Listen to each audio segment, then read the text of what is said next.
Hello बच्चों, कैसे हैं आप लोग। उम्मीद करता हूं सब लोग बहुत बढ़िया रहेंगे। दोस्तों बहुत बहुत स्वागत है आप लोग का इस वीडियो के अंदर। मैं हूं आपका दोस्त, आपका मेंटोर सीए जसमीत सिंह। दोस्तों आज इस वीडियो में हम लोग एक रोड मैप तैयार करेंगे for the upcoming November 23 exams कि अगर हम बोथ ग्रुप के लिए प्लान कर रहे हैं तो हमारा रोड मैप क्या होना चाहिए। दोस्तों ये वीडियो मैं रिकॉर्ड कर रहा हूं आज 9 जून को। हो सकता है ये वीडियो आपको 10th 11th एडिट होने के बाद मिल जाए। तो यहां पर जो मैं रोड मैप तैयार करूंगा वो तैयार करूंगा 15 जून से। तो 15 जून से आपके नवंबर 23 के एग्जाम की डेट तक हम आपको इस वीडियो के अंदर एक रोड मैप देने वाले हैं। इसमें कोई स्ट्रेटजी नहीं है, सिर्फ एक रोड मैप है कि आपके पास कब कितना टारगेट कंप्लीट हो जाना चाहिए। बेसिकली मैं आपको माइलस्टोन्स देने वाला हूं जो आपको अचीव करने हैं, और अगर आप वो माइलस्टोन्स अचीव कर लेते हो गिवन डेडलाइन तक तो आई कैन एश्योर यू कि आपके दोनों ग्रुप्स क्वालिफाई करने के चांसेस नवंबर 23 एग्जाम में बहुत ज्यादा बढ़ जाएंगे। अगर हम लास्ट ईयर का डेटा देखें तो last year result was around 12% for the both groups. That means that out of 100 students 88 students जो हैं वो बोथ ग्रुप्स क्वालिफाई नहीं कर पाए। उसका रीजन वही है कि सर हमारी प्रिपरेशन सही तरीके से नहीं हुई। अगर हम सही तरीके से प्रिपरेशन करते हैं, बिल्कुल अपने डेडलाइंस को मीट आउट करते हैं, तो उस केस में हम आराम से सक्सेसफुल होने वाले हैं। आपको एक बात समझनी है कि सर यही वो टाइम फ्रेम है जिसमें लोग एआईआर भी लेकर आएंगे, राइट। बोथ ग्रुप्स तो क्वालिफाई करेंगे लेकिन साथ में वो इंडिया के टॉप 50 में आएंगे। तो अगर वो लोग कर सकते हैं तो हम भी कर सकते हैं, और हम भी उन टॉप 50 में से एक हो सकते हैं। बस हमें हमारी तैयारी को उस लेवल पर लेकर जाना पड़ेगा, राइट। तो सबसे पहले आपको दिमाग में एक ये चीज बिठानी है कि आपके पास अगर आपको बोथ ग्रुप्स देने हैं तो इस वक्त आपके दिमाग में सिवाय अपनी पढ़ाई के, सिवाय अपने सिलेबस के और कुछ नहीं चल रहा होना चाहिए।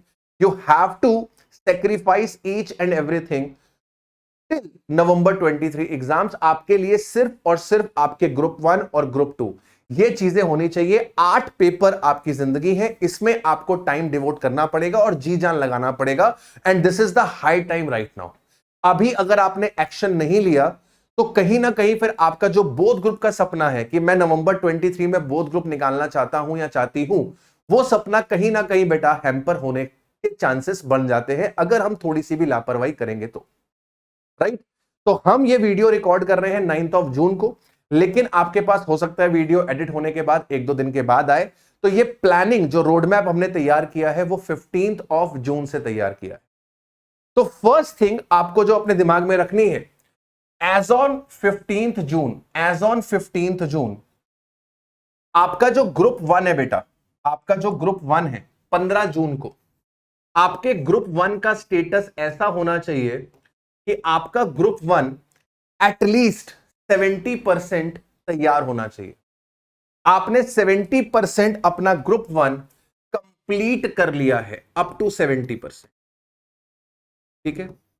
तो अगर आपने 70% के आसपास 70% के आसपास ग्रुप 1 कंप्लीट कर रखा है तो ठीक है, आप बिल्कुल सही ट्रैक पे हो।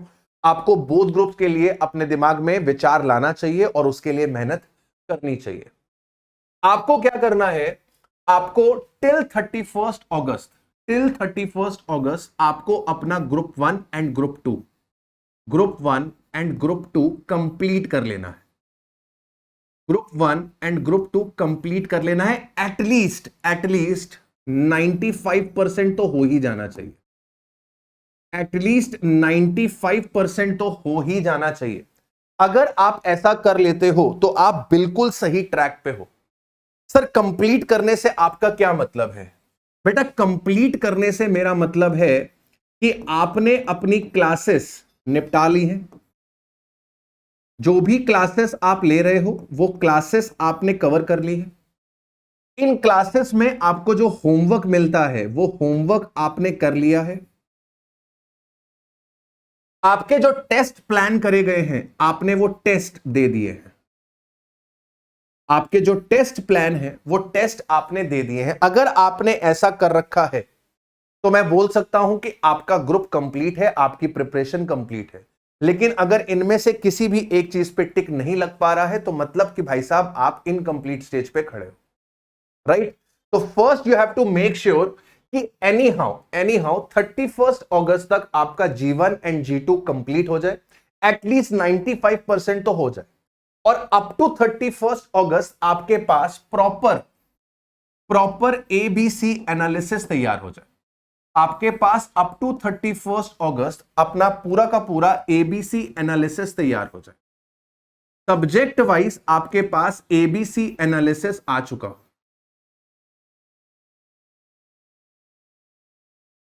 अच्छा, पहली चीज 31 अगस्त तक आपके पास हर चैप्टर का ABC एनालिसिस आ चुका हो।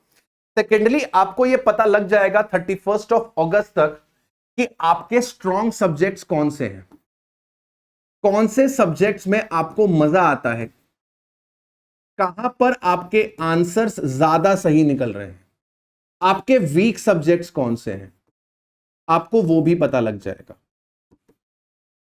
तो आफ्टर 31 अगस्त आपका स्ट्रेटजी क्या होना चाहिए? आपका स्ट्रेटजी ये होना चाहिए कि आपको आपके स्ट्रॉन्ग सब्जेक्ट्स में एग्जेम्पशन टारगेट करनी है। आपको आपके स्ट्रॉन्ग सब्जेक्ट में एग्जेम्पशन टारगेट करनी है और कोशिश करनी है out of 8 subject at least 4 subjects में आपकी एग्जेम्पशन निकल कर आए। अगर आप चाहते हो कि आप एग्रीगेट के चक्कर में ना फंसो, बहुत सारे बच्चे 40, 45, 48, 49 ले आते हैं, हर सब्जेक्ट में पास है लेकिन एग्रीगेट नहीं बन पाया। बहुत सारे बच्चे ऐसे होते हैं, हम बोलते हैं ये बच्चे अनलकी रह गए, मैं कहता हूं ये बच्चे अनप्लैंड रह गए। इन्होंने प्लानिंग करी होती, अपने 2 सब्जेक्ट्स आइडेंटिफाई करे होते कि जिसमें एग्जेम्पशन आ सकती है, 2 सब्जेक्ट्स आइडेंटिफाई कर लेते कि जहां पर हम ताबड़तोड़ मेहनत कर सकते हैं और अच्छे नंबर निकाल सकते हैं। अगर वो ऐसा कर लेते तो बाबू वो आराम से पास हो जाते। तो लैक ऑफ प्लानिंग नहीं होनी चाहिए। यू हैव टू टिल 31 अगस्त ABC एनालिसिस कर लेना है हर सब्जेक्ट का, स्ट्रॉन्ग सब्जेक्ट्स को आइडेंटिफाई करना है, वीक सब्जेक्ट्स को आइडेंटिफाई करना है, स्ट्रॉन्ग सब्जेक्ट्स में एग्जेम्पशन लेकर आनी है, और वीक सब्जेक्ट्स के अंदर जो A एंड B कैटेगरी है बेटा उसके ऊपर बहुत ज्यादा फोकस करना है। जो A एंड B कैटेगरी है उस पर बहुत ज्यादा फोकस करना है, इसको आपको अवॉइड नहीं करना। आप अपने स्ट्रॉन्ग सब्जेक्ट पे अपना 60% ऑफ द टाइम डिवोट करेंगे और आप अपने वीक सब्जेक्ट्स पे 40% ऑफ द टाइम डिवोट करेंगे। इस तरीके से आपको करके चलना है, बराबर टाइम नहीं देना। स्ट्रॉन्ग सब्जेक्ट को और स्ट्रॉन्ग बनाना है, वहां पर अच्छे नंबर स्कोर करने हैं, तो सर हमें यहां पर स्ट्रॉन्ग सब्जेक्ट को 60% ऑफ द टाइम एलोकेट करना पड़ेगा और यहां पर अच्छा स्कोर लेकर आना पड़ेगा, और वीकर सब्जेक्ट को छोड़ने का नहीं है। वीकर सब्जेक्ट में A और B कैटेगरी पे मेन फोकस बिठाएंगे, 40% ऑफ द टाइम यहां पर डिवोट करेंगे, यहां पर भी अच्छे नंबर मिल जाएंगे अगर A और B कैटेगरी पे ध्यान लगा देंगे तो। इसके बाद आपके पास 31 अगस्त के बाद 30 सितंबर, 30 सितंबर के बाद 28 अक्टूबर, इस फेज में आपके पास 2 कंप्लीट रिवीजन्स चाहिए अपने को। इस फेज में आपके पास 2 कंप्लीट रिवीजन्स चाहिए, प्लस आपके 3 मॉक टेस्ट चाहिए।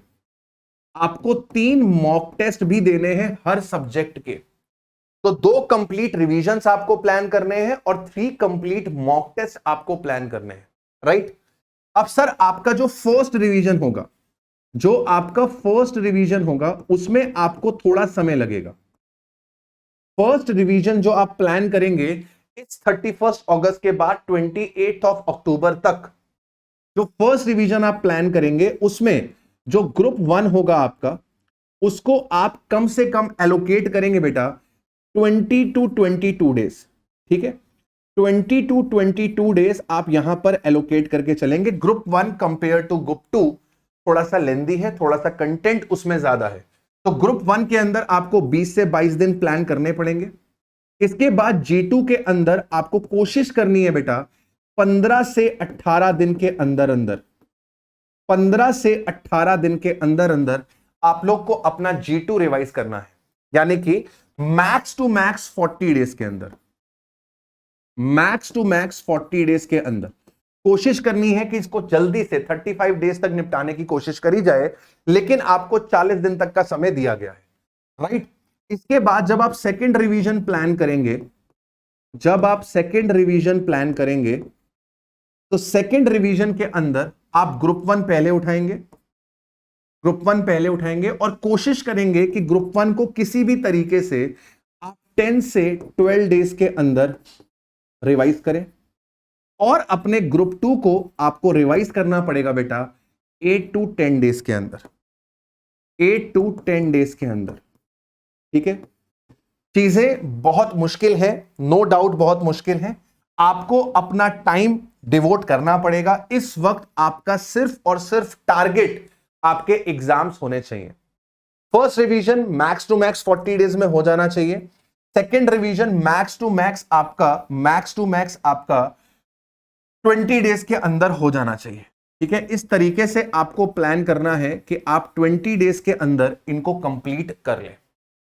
इधर आपके पास जो लास्ट के कुछ दिन हैं 28 के बाद, आप यहां पर अपना सिर्फ और सिर्फ पहला पेपर अकाउंट्स का तैयार करेंगे। तो आप अपना रिवीजन इस तरीके से प्लान करेंगे कि ग्रुप 1 में अकाउंट्स के पास इधर आपके पास 3-4 दिन सफिशिएंट होंगे। तो जब आप इधर रिवीजन कर रहे होंगे तो इधर आप रिवीजन लगाएंगे केवल अपने 3 सब्जेक्ट्स का। ये पर्सन टू पर्सन डिपेंड करता है बेटा, ठीक है। तो आप यहां पे अपने अदर 3 सब्जेक्ट्स का रिवीजन लगा सकते हो, टैक्स का, लॉ का, कॉस्ट का, और अकाउंट्स को आप बाद में रख सकते हो डिपेंडिंग अपॉन कि आपकी तैयारी किस तरीके से है, राइट। या फिर आप मेन चैप्टर जो हैं अकाउंट्स के वो यहां पर भी रिवाइज कर सकते हैं और बाकी टॉपिक्स आप उधर रिवीजन के लिए रख सकते हैं। तो बेटा ये आपके पास एक स्ट्रेटेजी निकल कर आती है, बोथ ग्रुप देने के लिए एक रोड मैप निकल कर आता है, एक माइलस्टोन्स निकल कर आते हैं कि ये माइलस्टोन्स है। 31 अगस्त आपका पहला माइलस्टोन है। इसके बाद अगला माइलस्टोन यहां पर आएगा आपके पास 10 अक्टूबर के आसपास। 10 अक्टूबर तक आपका पहला रिवीजन हो जाना चाहिए और दूसरा रिवीजन आपको इस टाइम फ्रेम के अंदर प्लान करके चलना पड़ेगा। अगर आप इस तरीके से चलते हैं तो इजीली आप क्वालिफाई कर सकते हैं। लेकिन बात वही है कि बेटा मेहनत करनी पड़ेगी और खूब मेहनत करनी पड़ेगी, शिद्दत से मेहनत करनी पड़ेगी। इसके अलावा हमारे पास कोई भी ऑप्शन नहीं है। हाँ, दूसरा ऑप्शन है कि हम बोथ ग्रुप नहीं देना चाहते हैं तो हम सिंगल ग्रुप दे सकते हैं, और सिंगल ग्रुप के लिए तो बहुत समय है। आप तैयारी नॉर्मल तरीके से भी चलाएंगे, दिन में 7-8 घंटे भी पढ़ लेंगे तो काम चल जाएगा। लेकिन अगर आपको बोथ ग्रुप देने हैं तो घंटे मैटर नहीं करते, आपके आवर्स मैटर नहीं करते, आपका टारगेट मैटर करता है। आपको अपना प्लानिंग इस तरीके से करना पड़ेगा कि आप इन माइलस्टोन्स को क्या कर पाओ, मीट आउट कर पाओ। अगर आप इन माइलस्टोन्स को मीट आउट कर लेते हो तो आई एक्सपेक्ट कि आप अच्छे नंबर से क्वालिफाई करेंगे और आप बढ़िया तरीके से अपने आप को भी तैयार कर पाएंगे। मिलते हैं आपसे ऐसे ही नेक्स्ट वीडियो में। टिल देन अपना ख्याल रखिए। By two everyone, have a nice day.